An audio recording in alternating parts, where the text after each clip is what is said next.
97M Radio brings to you the best of 7 sports talk with 7 Mitchell. But we got to talk about the blockbuster trade that went down after or during the All-Star game. Boogie Cousins, Demarcus Cousins, got traded from the Sacramento Kings to the New Orleans Pelicans.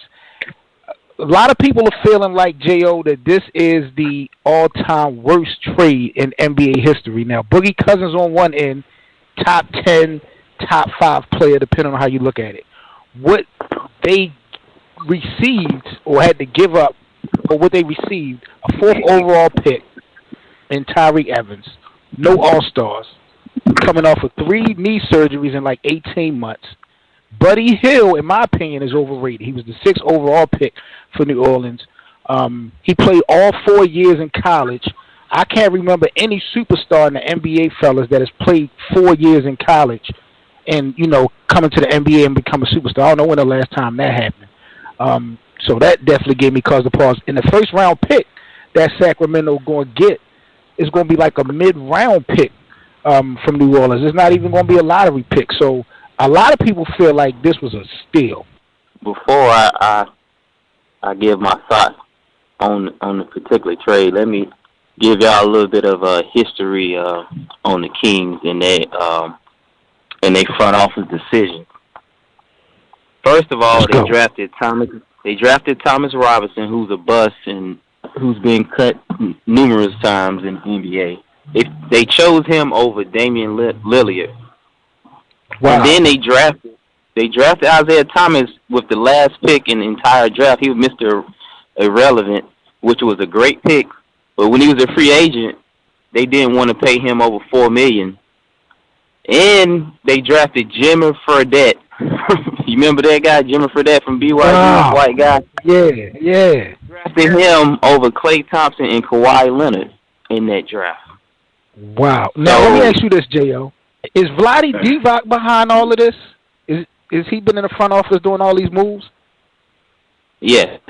Divac is at least he's been there, I want to say 4 to 5 years.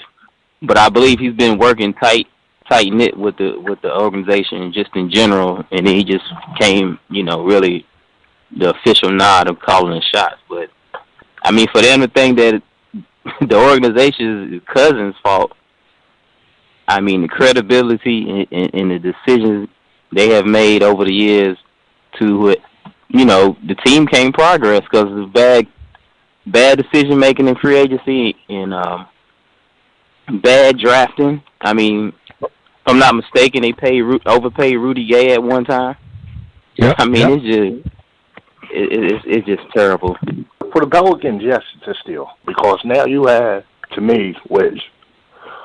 To me, right now, the best power forward in the game right now, which is Anthony Davis.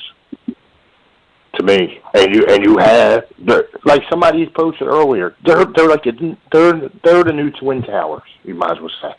We have never seen 2 front court players of this potential and magnitude play together. I don't think ever in NBA history. Even when you think back to Duncan and David Robinson. David Robinson was, coming off of surgery, and he was pretty much at the back end of his career. He wasn't really much in his prime.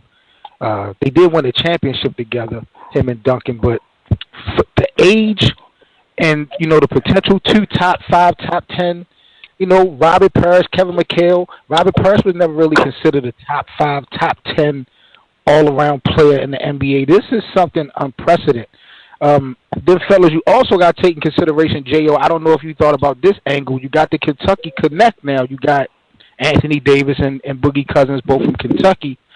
What's the possibility, or do you think it's impossible that Calipari could come into the mix next year and coach, to kind of seal a deal for Boogie to re-sign? I didn't think about that angle. But something else interesting as well, CP3 would be a free agent. Could he go back to New Orleans? Wow. That would be crazy. That would be crazy. It was either ESPN or the Bleacher Report that I seen that. You know what I mean? Where they say the big 3 now. I'm going to be honest with you. with the players New Orleans got right now, the Pelicans got, listen, you had CP3 there. Listen, man, LeBron's in trouble. Check this out.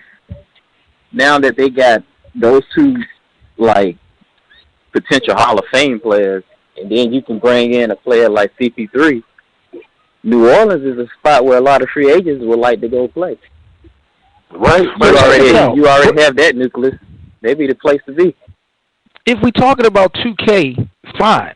But we haven't seen Demarcus Cousins and Anthony Davis bounce a basketball together yet. So we don't know if they will actually gel. And then we in the West, the West got a lot of gunners. And besides Holiday, New Orleans don't really have any guards or nobody that can shoot the ball. So right now, I think they're in 11th place. I think they're like 2 or 3 games out of the playoff run in the Western Conference. Right now, Sacramento, I think, is holding the 8th spot. So they should be able to flip-flop and take Sacramento's spot. But overall, what's the reality of New Orleans at least making the playoffs this year now that they done got Boogie Cousins? I don't know. I'm still not necessarily liking the overall team. I mean, I like Drew Holiday. Of course, I prefer CP3, but I'm still overall. I think they still a little weak.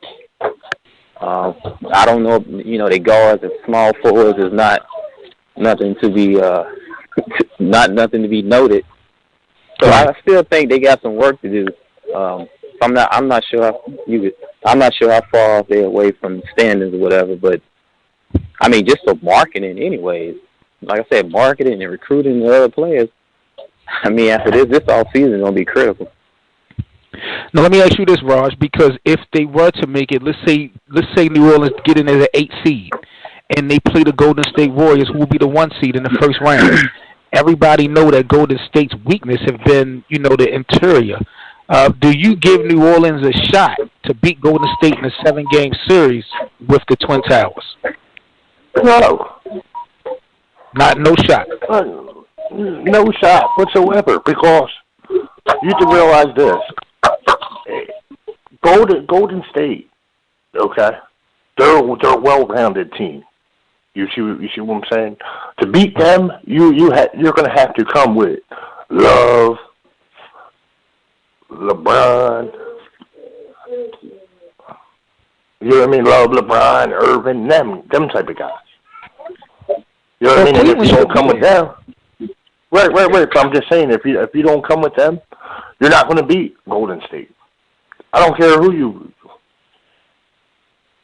But I don't know. What about you, Jo? You think in the 7? Because NBA playoffs, this is not just a 1-game deal. With a weakness like Golden State has, Draymond really the biggest presence that they got. What is Draymond going to do against either one of these guys? In a 7-game series, you wouldn't give New Orleans a chance to figure it out? You don't think they could pull off an upset? Nah, I may give him a game. He might can sneak and win a game. But like I said, those two players not going to outscore Durant, Curry, and Clay. You see what I'm saying? So that's why I said they need some more wing players, some more skilled players, and some guards to challenge him. But that's why I say you get CP3 and maybe another guy in there. It's going to be dope. Best of 7 Sports Talk with 7 Mitchell on T7M Radio every Monday, Wednesday, and Friday, 6 p.m. Eastern. 347-989-8102, and follow us on social media, T7M Radio on YouTube.